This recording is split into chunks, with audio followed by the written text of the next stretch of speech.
After hearing from Terrence and Curacao, we head to our next stop in Beyond the Port. Today we visit Trinidad and Tobago. What is cruise tourism like for them? Hi everyone, I'm Sapphire, the founder of Caribbean Feminist, and today I'm really excited to talk to you a little bit more about the cruise tourism industry.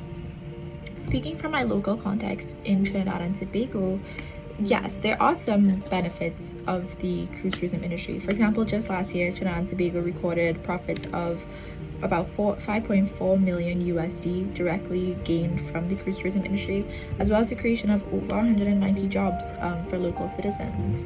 The problem though is that a lot of these economic benefits tend to stay within the pockets of a few and really do not trickle down to benefit the wider population, and B, these economic benefits really do pale in comparison to the environmental impact of this industry.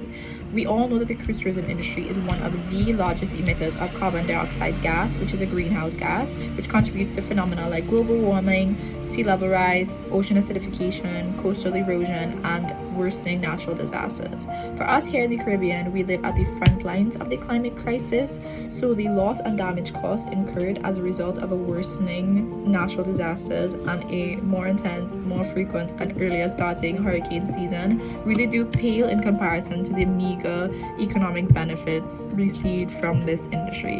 In addition to that, the cruise tourism industry has some really significant negative impacts on our marine ecosystems through things like noise pollution and degradation of our marine ecosystem through improper wastewater management, for example. So for us as Caribbean people, we really need to assess whether the meager benefits of the cruise tourism industry compare to the impact that it has on our local ecosystems.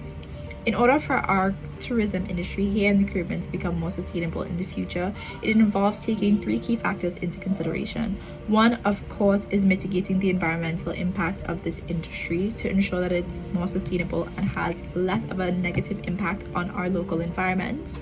Two is to meaningfully include local communities in the design, implementation, and monitoring and evaluation of our tourism industry to ensure that it is equitable and just and fair. And lastly, to ensure that the economic benefits from the industry are equitably shared amongst all key stakeholders within the tourism sector.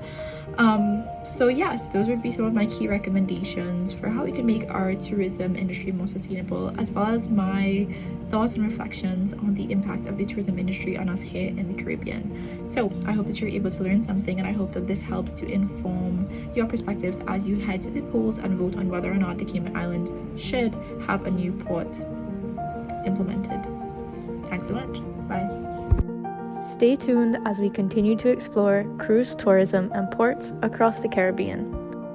Where will we visit next?